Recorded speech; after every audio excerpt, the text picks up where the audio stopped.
नमस्कार. मी हर्ष दुधे आपल्या सर्वांचं आपल्या आवडतं यूट्यूब चॅनलमध्ये स्वागत करतो आहे. तुम्हाला माहिती आहे, या चॅनलच्या माध्यमातून मी तुम्हाला विविध प्रकारच्या शैक्षणिक घडामोडींची माहिती देण्याचं काम करत असतो आणि माहिती बऱ्यापैकी खरी आहे आणि अधिकृतच्या जवळ जाणारी आहे हे पटल्यानंतरच मी ती तुमच्याशी शेअर करत असतो. त्याच्यामुळे तुम्ही जर हा व्हिडिओ पहिल्यांदा पाहत असाल किंवा पहिल्यांदा या चॅनलला व्हिजिट करत असाल तर आवर्जून चॅनलला सबस्क्राईब करा, जेणेकरून तुम्हाला योग्य आणि खऱ्या अधिकृत शैक्षणिक घडामोडींची माहितीही वेळोवेळी मिळत जाईल. या चॅनलचा एकमात्र उद्देश आहे विद्यार्थी आणि पालकांना योग्य आणि खरी माहिती मिळावी, जेणेकरून त्यांना शिक्षण घेताना जी संपूर्ण प्रक्रिया आहे ती सोपी व्हावी, सुकर व्हावी, त्यांना चांगल्या महाविद्यालयात प्रवेश मिळावा आणि पुढं जाऊन त्यांचं करिअर चांगलं व्हावं. कमी शुल्कात त्यांना चांगलं शिक्षण, दर्जेदार शिक्षण कसं मिळेल याची काळजी मी या माध्यमातून, या चॅनलच्या माध्यमातून घेत असतो आणि त्याच्यामुळंच तुम्हा सर्वांना विनंती आहे की ही माहिती आपल्या समाजातील तळागाळातील जे विद्यार्थी आहेत, हुशार आहे, होतकरू, गरजू आहेत, प्रामाणिक आहेत, अशा सर्व विद्यार्थ्यांपर्यंत ही माहिती जावी, या उद्देशाने मी हे चॅनल सुरू केलं आहे. या चॅनलच्या माध्यमातून मी तुम्हाला शालेय शिक्षण असेल, उच्च शिक्षण असेल, तंत्र शिक्षण असेल, वैद्यकीय शिक्षण असेल, CET सेलकडून घेतल्या जाणाऱ्या विविध प्रवेश परीक्षा असतील, त्यांचे निकाल असतील, कॅप राऊंड असतील, कॉलेजेस कसे निवडायचे, पर्याय कसे भरायचे, ते शिष्यवृत्तीचा अर्ज कसा भरायचा, कॉलेजांच्या परीक्षा, विद्यापीठांच्या परीक्षा, त्यांचे निकाल, ते पदभरती परीक्षेची माहिती आणि पदभरती परीक्षा आणि संपूर्ण विद्यार्थ्याचं करिअर कसं चांगलं होईल या दृष्टीने मी हे चॅनल सुरू केलं आहे. त्याच्यामुळे तुमच्या सर्वांची साथ आवश्यक आहे, जेणेकरून अधिकाधिक विद्यार्थ्यांपर्यंत खरी आणि जी माहिती त्यांना आवश्यक आहे ती त्यांना वेळोवेळी मिळत राहणार आहे. त्याच्यामुळं मला सर्वांना विनंती करावीशी वाटते ती म्हणजे चॅनलला तुम्ही आवर्जून सबस्क्राईब करा आणि व्हिडिओ आवडला तर तो आवर्जून इतरांपर्यंत शेअर करावा अशी मी तुम्हाला विनंती करणार आहे.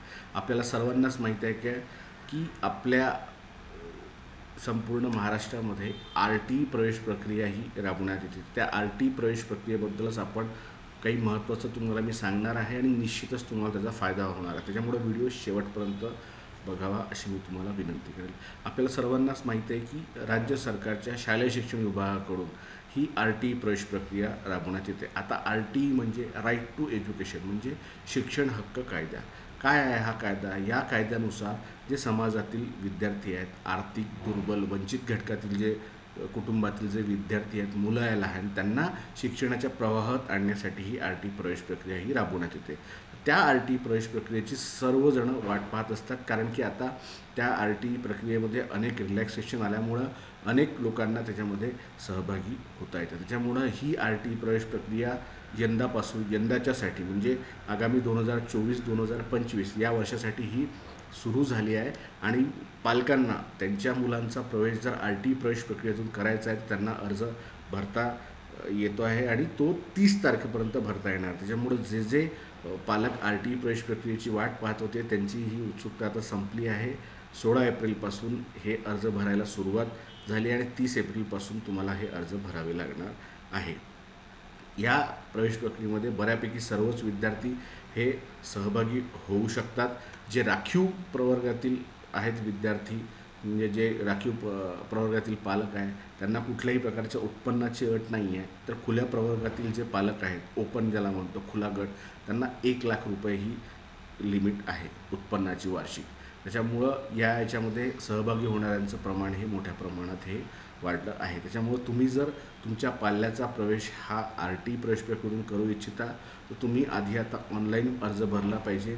आपली जी महाराष्ट्र गव्हर्नमेंटची वेबसाईट आहे, RTची वेबसाईट आहे, त्या RTच्या वेबसाईटवर जाऊन तिथे आधी एक सिंपल प्रोसेस आहे, तिथे माहिती दिली आहे. ती माहिती संपूर्ण तुम्ही वाचावी आणि त्यानुसार तुमचा तो अर्ज आहे तो भरण्याची प्रक्रिया करावी अशी मी तुम्हाला सर्वांना विनंती करणार आहे. कारण थेट जाऊन डायरेक्ट लॉग इन आपला ID पासवर्ड क्रिएट करून भरण्यापेक्षा एकदा त्या RT वेबसाईटला व्हिजिट करा, संपूर्ण ज्या नियम अटी आहे त्या वाचा.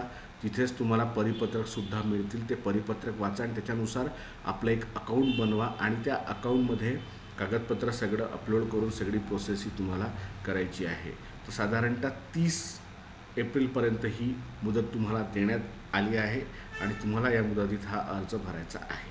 आता याच्यामध्ये महत्त्वाचा मुद्दा म्हणजे यंदापासून RT प्रवेश प्रक्रियेत हा बदल करण्यात आला आहे.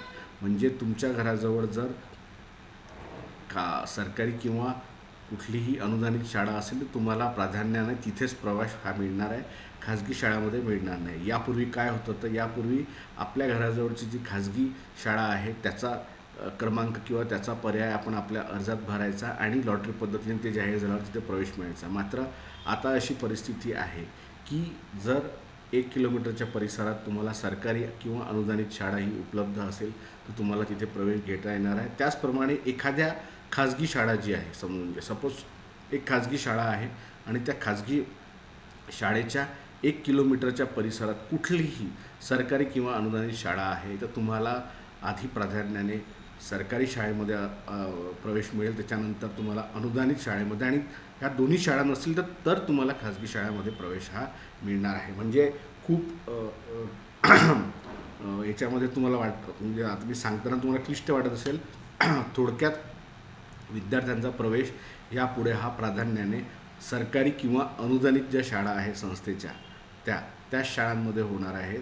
आणि ज्यांच्या घराजवळ ह्या दोन्ही प्रकारच्या शाळा नसतील किंवा ज्या खाजगी शाळेच्या अवतीभोवती 1 किलोमीटरच्या परिसरात ह्या शाळा नसतील तिथेच हा प्रवेश हा खाजगी शाळांमध्ये होणार आहे. अदरवाईज 90% हे प्रवेश हे बऱ्यापैकी हे सरकारी आणि अनुदानित शाळांमध्ये होणार आहे. कारण की तुम्ही जिथे राहता तिथून तुम्ही 1 किलोमीटर मोजलं तर तिथे हमखास तुम्हाला सरकारी किंवा अनुदानित शाळा ही मिळणार आहे.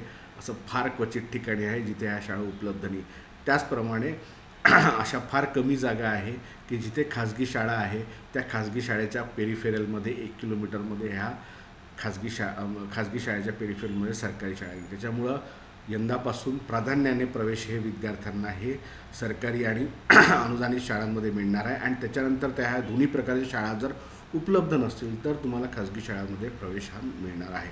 आता तुम्हाला जर वाटत असेल की आता मी अर्ज भरला आणि मला आता शाळा निवडायची आहे, मी थेट खाजगी शाळेचा पर्याय भरतो, असं जरी असलं तरी तुमचा प्रवेश हा तुम्हाला तो अर्ज म्हणजे तो त्या शाळा तुम्हाला ती ऑप्शन फॉर्ममध्ये पर्यायामध्ये भरताच येणार नाही. खाजगी शाळा तुम्हाला तुमच्या घराजवळच्या पर्याय जो अर्ज आहे त्याच्यामध्ये तुम्हाला सरकारी आणि अनुदानित शाळाच दाखवण्यात येणार आहे. त्याच्यामुळं तुम्हाला त्याच शाळा ह्या भराव्या लागणार आहे. अशी यंदाच्या प्रवेश प्रक्रियेत महत्त्वाचा बदल केला आहे. आता असं वाटलं होतं की सरकार हा निर्णय मागं घेतील, मात्र याच निर्णयाने ही RT प्रवेश प्रक्रिया सुरू झाली आहे.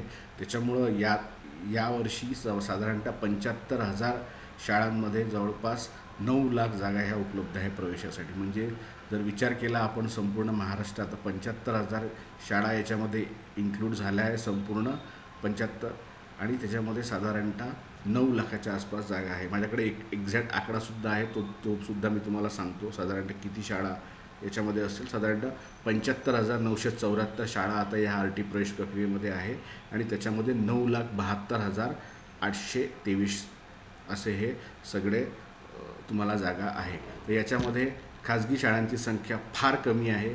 हा जो आकडा मी तुम्हाला सांगितला त्याच्यामध्ये सरकारी आणि अनुदानित शाळांचा भरा अधिकाधिक आहे. खाजगी शाळा ह्या फार कमी आहे. त्याच्यामुळंच यंदाची जी RT प्रवेश प्रक्रिया आहे त्या प्रवेश प्रक्रियेमध्ये जरी तुम्ही अर्ज भरला व्यवस्थित तरी तुम्हाला खाजगी शाळेपेक्षा सरकारी आणि अनुदानित संस्थांच्या शाळा आहे संस्थांच्या तिथेच प्रवेशात देण्याचं सरकारचं प्राधान्य राहील. कारण तुमच्या घराच्या आजूबाजूला तुम्ही जर 1 किलोमीटर मोजलं तर हमखास या शाळा आहे. त्याच्यामुळे तुम्हाला प्राधान्याने इथे प्रवेश देता येईल आणि त्याच्यानंतर या जर शाळा नसेल तर तुम्हाला खाजगी शाळांमध्ये प्रवेश हा मिळणार आहे. हा मोठा RTचा बदल आहे. यापूर्वी असं नव्हतं. यापूर्वी तुमच्या घराजवळ जरी सरकारी किंवा अनुदानित काही संस्थांच्या शाळा असतील, महापालिकेच्या, नगरपालिकेच्या, ZPच्या अशा शाळा असतील आणि तिथेच जर खाजगी शाळासुद्धा असतील तर तुम्हाला ती शाळा निवडण्याची मुभा होती. म्हणजे तुम्हाला खाजगी शाळा ही मिळत होती प्रवेशासाठी आणि ती उपलब्ध होती. मात्र आता जर ह्या दोन्ही प्रकारच्या शाळा तुमच्या घराजवळ असेल, खाजगी अनुदानित किंवा सरकारी, तर तुम्हाला प्राधान्याने प्रवेश हा सरकारीमध्ये मिळेल. आणि सरकारी शाळा नसेल तर अनुदानित, आणि अनुदानित शाळा ह्या दोन्ही नसेल सरकारी आणि अनुदानित तर खाजगी शाळांमध्ये मिळेल. थोडक्यात काय आहे, सरकार पैसा भरपूर मोठ्या प्रमाणावर ह्या प्रवेश प्रक्रियेवर खर्च करतं. म्हणजे RTतून का विनामूल्य प्रवेश मिळतो तर तुमच्या मुलाचं ज्या पाल्याचं शुल्क आहे हे सरकार भरतं साधारणतः 18,000 रुपये असं ते शुल्क प्रतिपूर्ती, आणि ते पैसे हे थेट शाळांना ट्रान्सफर होतात. त्याच्यामुळं हा मोठा एक घटक आहे पैशांचा, जो याच्यामध्ये खर्च करावा लागतो सरकारला. त्यामुळे सरकारला यापुढं कदाचित हे पैसे द्यायचे नाही आहे शाळांना, आणि आपल्याच शाळा कुठेतरी विद्यार्थी यावे, सरकारी अनुदानित शाळांमध्ये शिकावे, अशी सरकारची इच्छा आहे, जेणेकरून त्या शाळांमध्ये सुद्धा चांगल्या पद्धतीने शिक्षण मिळतील असं त्यांना वाटतं आहे. मात्र त्या प्रमाणात त्या शाळांचा अजूनही विकास हा झाला नाही. पण परिस्थिती अशी आहे की तुम्ही जर आय टीतून प्रवेश घेताय तर तुम्हाला आता प्रथम अर्ज भरायचा आहे. 30 एप्रिल ही शेवटची मुदत आहे. आय टीची वेबसाईट तुमच्या माहितीसाठी मी या कमेंट बॉक्समध्ये टाकणार आहे. तुम्हाला काहीही माहिती हवी असल्यास आय टीबद्दल तुम्ही आवर्जून मला विचारा. कमेंटमध्ये तुमचे प्रश्न असतील, समस्या असतील, त्या तुम्ही मला विचारा. आपण त्या सोडवण्याचा प्रयत्न करू किंवा त्या योग्य व्यासपीठावर मांडण्याचा प्रयत्न करू. तुम्ही माझं चॅनल जर्नलिस्ट हर्ष जुदे टेलिग्रामवर सुद्धा जॉईन करू शकता.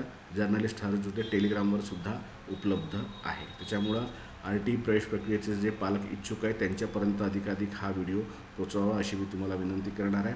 आणि आर टी प्रवेश प्रक्रियेच्या इथून पुढे सुद्धा मी तुम्हाला माहिती देणार आहे. त्याच्यामुळे पुढच्या अपडेटेड माहितीसाठी चॅनलला सबस्क्राईब जरूर करा आणि इतरांपर्यंत, गरजू व्यक्तींपर्यंत ही माहिती पोचू दे अशी मी तुम्हाला विनंती करेन. तशाच नाविन्यपूर्ण शैक्षणिक घडामोडींमध्ये भेटत राहू. तोपर्यंत धन्यवाद.